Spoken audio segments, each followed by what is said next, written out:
So hi everyone, this is Mary Kurek with Frontrunners Innovate magazine, and I have with me Penny. Penny is with the Trust Bridge, and I'm going to let her share a little bit of information. We'll give a little more content about Penny in our magazine and also on YouTube, where this video will also live.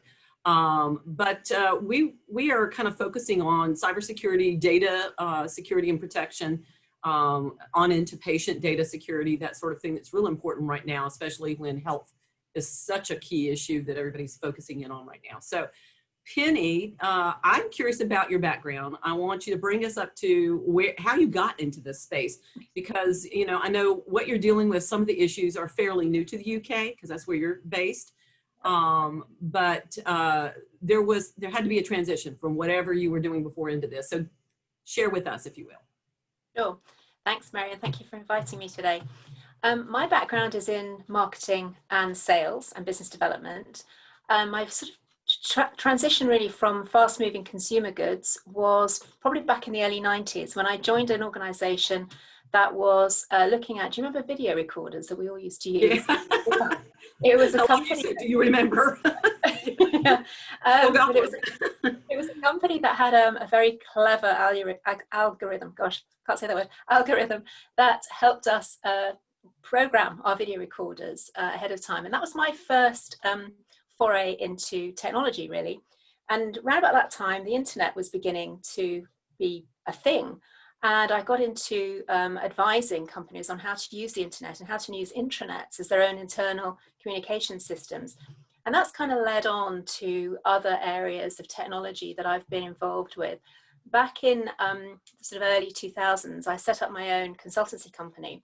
And I was talking to a lot of organizations and CEOs and board directors about things like big data and the Internet of Things, and those kind of phrases that were being bandied around a lot that frankly nobody really knew what they meant and really knew what the implications were for organizations. Whilst we were looking at big data, the subject of GDPR came up. And I thought, okay, I better find out what this is all about, because clearly it's going to affect the transfer of data and the processing of data going forward. And I went to a couple of conferences on the subject, and at one I met my now business partner, a gentleman called David Clark, whose background was very much in cybersecurity. He'd run some of the cybersecurity teams globally for people like Thomson Reuters and British Telecom. So he and I started talking and felt that, there was probably some synergy there. He was the subject matter expert, and I was probably the account manager come business development person. And we set up the Trust Bridge, and since then have brought in a number of associates and consultants and partners into the business, all of whom have a background in either legal, but many of them in looking at the data regulations and how to implement some of the issues that are required under both GDPR, and now we're looking more at some of the global regulations such as CCPA in the United States and some of the others in places like Africa and India and the Far East, Singapore, Japan, places like that. So that all started. Penny, can I stop you for a second? I don't want to assume that everybody understands what GDPR is. Would you mind giving us a little history of that, just a little snippet? Yes, sure. It came in 2018, finally, after many years of debate in the EU government, really, the EU Commission. GDPR stands for the General Data Protection Regulation, and it is really a rule, a regulation that has been interpreted by all of the EU countries in their own way to protect the data of any citizen. So if, for example, you go onto a website and you order a product, you're giving quite a lot of information about yourself, through some of which you may not even know that you're giving, which will be through your own device. So it'll be your location, you're giving your name, address, your email, possibly your credit card number, your bank account details, all of these personal information and details, which are very, very personal to you and extremely valuable, need to be protected. And every organization needs to make sure that they are protecting the data of their customers, their clients, their employees, anybody that they deal with. So this regulation was a way to try and standardize how everybody treats data, every organization treats data, to give it respect, really, that it should be treated with.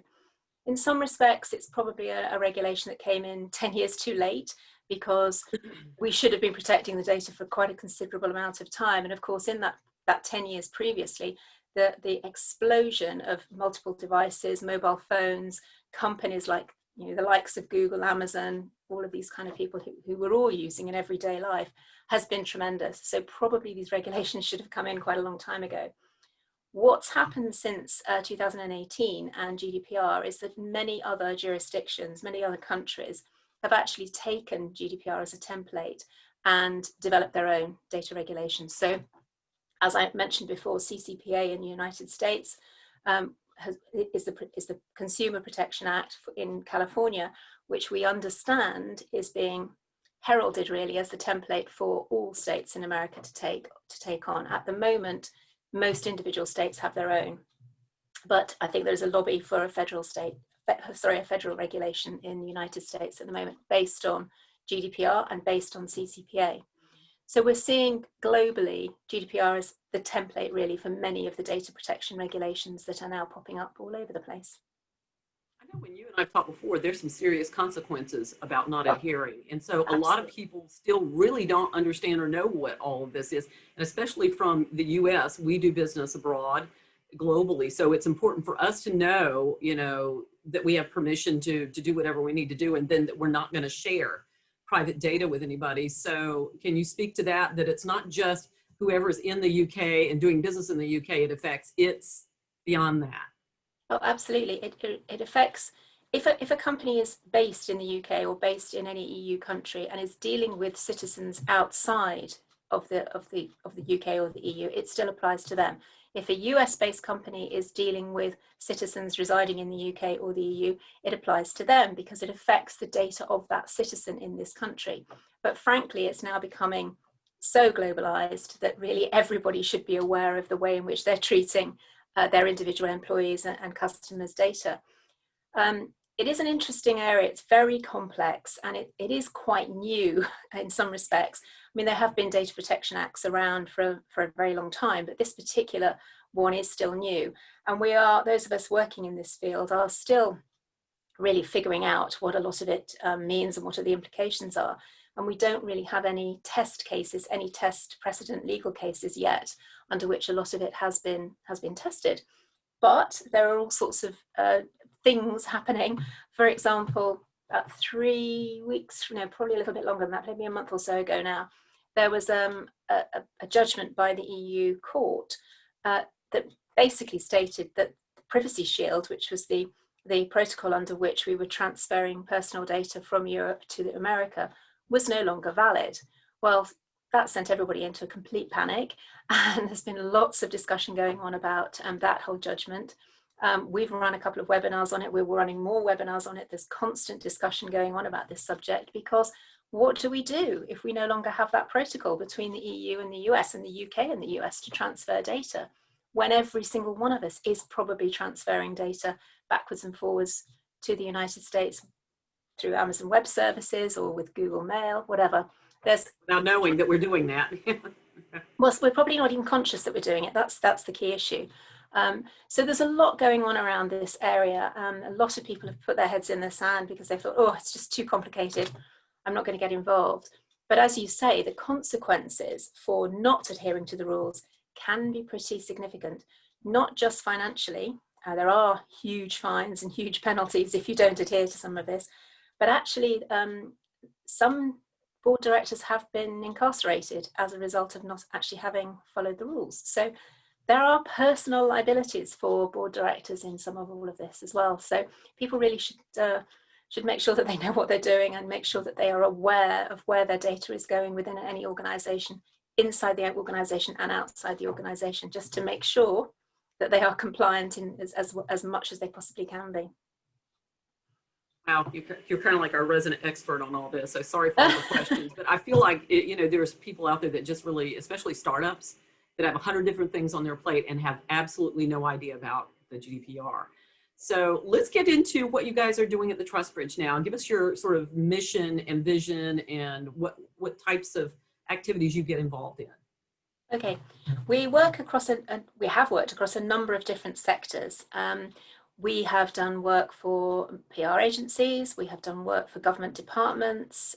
We're currently working on a project for some educational institutions, higher education institutions. an area that has probably a little bit behind the times on this one. But if you think about all of the information they've got on students, there is quite a significant quantity of or amount of personal data floating around there. So we're starting a project with a couple of educational organisations in the United States, actually. We're also working for a couple of fintech companies. You mentioned startups, and in fact, in some respects, startups are easier to work with because they are starting. So yeah, we can, yeah. And they know nothing, so you can start from ground zero and not run into an argument, right? So. We can put the processes and policies in place right at the beginning. So in some respects, they're our dream clients. We've also doing some work in the health field. Now, in the health and medical field, you can imagine there's a lot of sensitive information there. So they have to, there's an increased level of security that they have to undertake, and processes and policies they have to undertake as well. And what do we do with them? It's a mixture of things. Training, which is absolutely key, because every employee should understand what their individual day-to-day role, how that is affected by these regulations if they're dealing with data in any way. And it could be from HR people dealing with employee information, right the way through to marketing people who are sending out emails and dealing with personal information of clients. So every employee should be trained to understand the implications of some of these things. So we do a lot of training, but we also work with companies to look at their policies and develop their policies and their processes and procedures. Quite a few of our clients start off by going to see their lawyers, and we work with a number of law firms quite happily. The lawyers are very good at saying, this is what you've got to do, but then how do they do it? So we come in behind the lawyers to help those companies actually figure out how they implement a lot of these processes and policies, which sometimes leads on to technology. And we will help them identify the technical measures that they may need to bring in, or the software that they need to bring in order to help them control the data and process and manage the data as well. So we're there really as the helping hand to make sure that they get their processes and policies in place, and then literally implement those strategies and put the physical requirements in place. We also do some work on data breach, which is usually quite fun. There's that. Yeah, really quite exciting in some respects. So if a client suffers a data breach or suspects that they have suffered a data breach, they'll call us and we'll come in, a little bit like Ghostbusters, to actually help them figure out what's happened, report it if they need to, notify whoever they need to notify, whether it be the authorities and or the clients, and figure out really how to stop it happening again. So we do quite a bit of breach management work as well. That's always, it always happens on a Friday night, always happens for a holiday, but that's the kind of thing that happens. So data breach work. And what we're finding we're doing more and more of is actually what we're kind of referring to as the virtual data protection officer. Under the regulations, most organisations over a certain size have to have a resident data protection officer or a named data protection officer. And that person reports to the board of directors and really is the guardian, if you like, of the governance and the best practice according to data management. And we can run that as an outsourced service for companies if they require us to do that.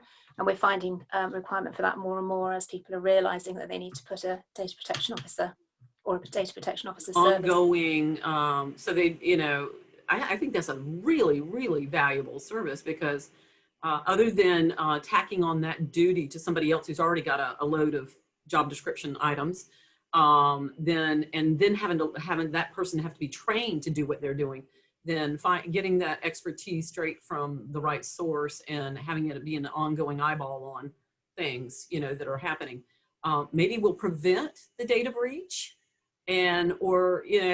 So whether that be an internal problem or hacked or whatever, right? You at least know what technology to put in place. And that leads me to another question. Are there approved technologies or like certified technology? I know that sounds like a strange thought, but I'm wondering if there's technologies out there that have already been pre-approved or certified as being the best things to utilize. Not really. Interesting question. The regulatory authorities in every individual country are looking at putting certifications in place, but rather than there being the technology, it's the company that is processing the data that is going to be certified, which will effectively mean they've got the right technology in place. It's in very early stage development. we have had some conversations with regulatory authorities about this, and we think it's at least probably another 12 months off before that they have something in place that companies can then apply for. But it is something that I think is quite important. If you have an independent review by a company like ours, and we've done these for certain organisations, that is a bit of paper, if you like, that says, yeah, we've had somebody come in and audit us, if you like, and review us and say we're okay and given us a score. Very, very useful if you're in conversations with third parties or potential clients, because if a client really wants to see that you're GDPR compliant, how are you going to prove that unless you've had an independent audit or an independent review? So we have done some of those for some fairly well-known brand companies, just to give them the bit of paper, if you like, that says, yes, the trust bridge has been in and looked at our systems, and they've given us, 95% or whatever it is that we've given them. A grade, yeah. Yes, it's almost our certification. It's not a sort of formal one, other than it's our certification. But you made the comment earlier, which sort of made me chuckle, really. The data protection officer, somebody said to me yesterday, oh yeah, that's the role you get if you don't turn up to a meeting because you get volunteered for it. You've been voluntold. Exactly. Yes. And interesting enough, we have found that during our dealings with some data protection officers, they are the unpopular one. They're the one known as the sales and marketing prevention department. So we found quite a lot of the guys that we were talking to, guys and girls we were talking to, were pretty lonely within their organizations. Yeah. So one of the initiatives we took late last year was to develop a peer-to-peer network of data protection officers, data protection professionals, heads of compliance, compliance officers, and even cybersecurity officers, to try and help and support them in their lonely role in an organization. So we set up something called ADPP, which stands for the Arena for Data Protection Professionals. And I'm really, really sad, because we should have been having our first meeting in Chicago next week. But of course, we're all stuck in the UK. But we have launched a Brussels chapter of this peer-to-peer network only this week, which we're very excited about, because that means we are right next to the EU Commission, and we've actually got people coming onto our first panel discussion from the EU Commission, which is great. So we can start to get understanding about what they're thinking about going forward, especially useful for those of us in the UK post-Brexit, because we'll have our own version of GDPR after the end of December. But we really wanted this to be a shoulder to cry on, if you like, a big hug for all data protection officers who need support in their pretty isolated, pretty lonely roles in various organisations. So that's something that we started last year, and was taking on great momentum with lots of physical meetings. We've had a lot of virtual meetings, as you can imagine, since March, but as soon as we can, we'll get back to doing proper face-to-face meetings, both here in the US and other countries across Europe. That is very forward thinking. And I was, as you were talking, I was already thinking that there might be professional training with certification for those individuals, and then maybe a professional organization. And yes. I think that's really good that you're doing it early on, just because I know that there's going to be new things that'll come along all the way through, yes, as we progress forward. And so at least these people are now kind of organized, or they have a place to be where they can learn new best practices and, things that are working better than other things, and become their own advocacy unit, if you will, for prompting change that will help them do their jobs better. So I think that's really awesome that you're doing that. It's great. They're able to exchange views with each other and tell each other, some of their frustrations, some of their challenges, some of their triumphs. And it's been great in terms of being able to swap experience with each other, which is really what we're all about, trying to make everybody's job a lot easier. Part of your tech people will drop in on that association too, so that they can see what they need to do to make it life easier for the people who are having to run these things. So that's terrific. So Penny, as we finish up, tell us, where are you going with this? Are there any new programs? I mean, my gosh, I don't know what you could mash more into what you're doing now, but are there any more projects, programs? Is there a new industry that you're moving into or would like to? So give us a little bit of idea on that. We've done a lot of work with professional associations in the United States, from electronic components to education. We've done some scientific associations, a real mixture. And what's really great is that's actually given us opportunities to talk to many different sectors. And we have clients in all sorts of different sectors. What we have, the area that probably the project that we're working on at the moment is something that we have launched, but we're going to expand, called VDOC, and VDOC stands for the Virtual Data Operations Center. What we have found with a lot of clients who've either bought technology or are thinking about buying technology in this field, they don't really know what they want. They don't really know what the requirements are that they need for this. So we come in to help them figure that strategy out. What is their data operations strategy? Once we've done that, we can then start to look at the most appropriate technology for them. And it could be a hybrid of a number of different pieces of software that they need to bring in to manage various different elements. That's quite complicated. So what we have put together is a managed service, effectively. So clients can come to us for a one-stop shop. We will then negotiate and bring in the licenses from a number of different software companies to support that client from one central place, rather than it being them dealing with a number of different software companies. So that's something that's in development. We have a client working on that basis at the moment, but it's something that we will be expanding, because we think there is definitely a need for that, where clients really don't know where to go to find the right technology for them.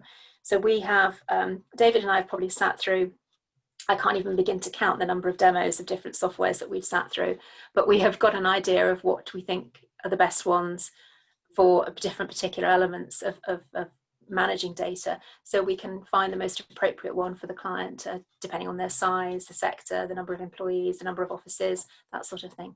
And we'll be offering that as a software as a service, if you like, but data protection as a service going forward to our clients. So that's really where the main emphasis is. And I have to say, ADPP as our peer-to-peer network is definitely taking on some momentum, and that's an area that we feel quite strongly about, and we'll probably spin that out as a not-for-profit at some stage, and formalize it as a proper association. So that'll probably happen in 2021. Yeah, I was going to say, if it's not already, it should be. Get ahead of the game on that, because honestly, I can see that being a super offering for people in a really tough spot, because it's such a new thing for everybody. And being able to actually, I could see innovation spinning out of that, just because those are the people who are the hands-on day-to-day stuff, and certification training programs and all kinds of interesting licensed this and that stuff coming out of that. So good on you. Good on you. Thank you. This is awesome, Penny. Thank you so much for your brain this morning, and afternoon for you. So I'm going to let you go, but we're going to be touching base with you here and there as things like this pop up, and almost every industry has some kind of dovetail with this, some kind of correlation with this subject matter. And so we're going to be definitely tapping your expertise here and there. So thank you very much. I appreciate it. Thank you, Mary. Thank you very much.